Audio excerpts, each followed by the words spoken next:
열린 K 시간입니다.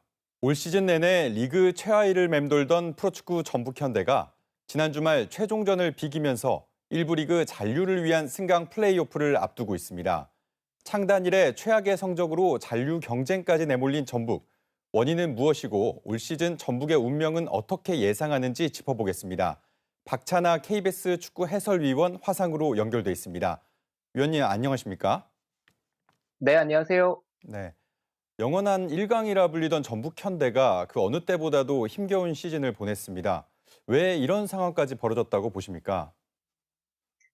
단순히 이번 시즌만의 문제라고는 볼 수가 없습니다. 몇 년 동안의 전조가 있었고요. 다만 당장에 골마 터지지 않았기 때문에 대비하지 못한 것도 있습니다. 이번 시즌만 봤을 때는 패스트트랙 감독이 물러나고 빠르게 감독 선임을 하질 못했던 것이 가장 큰 이유라고 볼 수가 있고요.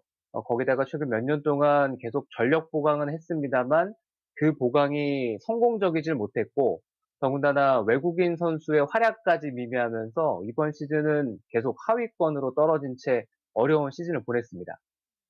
네, 말씀하신 것처럼 이제 중간에 김두현 감독이 시즌 중반에 부임했죠. 감독 전술이나 리더십에 대한 말도 많이 나오고 있는데 평가가 궁금합니다. 15라운드에 김두현 감독이 부임을 했고요. 7승 7무 10패를 기록을 했습니다. 확실히 작년에 김상식 감독 다음으로 임시 감독 시절에 보였던 모습과는 달라진 성적 그리고 달라진 내용이었는데 짧다면 짧은 시간이지만 확실한 색을 내질 못했다는 점에서 지금까지는 좋은 평가를 받기는 쉽지 않을 것 같습니다. 다만 김두현 감독 역시 초보 감독이고 또 팀이 망가진 상태에서 부임했기 때문에 아무래도 팀을 휘어잡고 팀을 바로 살리는 그런 경험에 있어서는 좀 부족하다고 볼 수도 있습니다. 네, 2부 리그 강등 가능성에 대해서 얘기하지 않을 수 없는데요. 첫 경기가 다음 달 1일로 예정돼 있죠. 두 경기로 치르는 승강전, 상대팀 전력과 비교해서 어떻게 보십니까?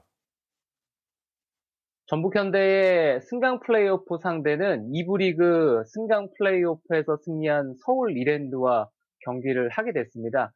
홈앤어웨이 두 경기로 치러지고요. 먼저 이랜드 홈 경기로 1차전이 치러지고 2차전은 전주로 가서 이제 두 번째 경기를 치르게 되는데 서울 이랜드는 10년째 지금 1부 리그로 올라오기 위한 싸움을 계속 이어가고 있습니다. 이번에는 두 경기만 잘 치르면 또 승격을 할 수 있다는 그런 기분 좋은 그런 자신감이 가득 찬 상태에서 전북 현대랑 경기를 하게 되는데요. 전북도 단단히 준비를 해야 될 겁니다. 객관적인 전력만 봤을 때는 아무래도 1부 리그 하위권이라고 해도 전북 현대가 우위라고 볼 수는 있지만 이랜드는 상당히 공격적인 팀이고요. 그리고 서울 이랜드를 이끌고 있는 김도균 감독은 이미 2부 리그에 있던 팀을 이끌고 1부를 올라가 본 적이 있는, 다시 말씀드리면 승격을 해본 바가 있는 감독입니다.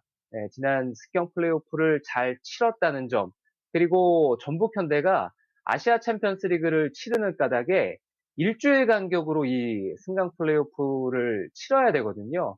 전북 현대는 이 두 경기 정말 1차전부터 반드시 승리하고 두 경기를 모두 다 잡아낸다는 계획 속에서 경기를 준비해야 될 것입니다.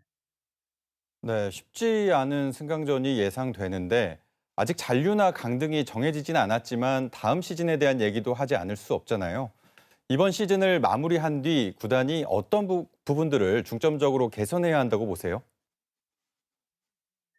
크게 봤을 때는 장기적인 것과 시급히 해결해야 될 그런 계획을 선별하는 게 중요하다고 생각을 하고요. 전북이 어떤 구단으로 거듭날 것인지 또 팀 전력을 어떻게 바로 잡을 것인지 방법을 확실히 찾아야만 됩니다.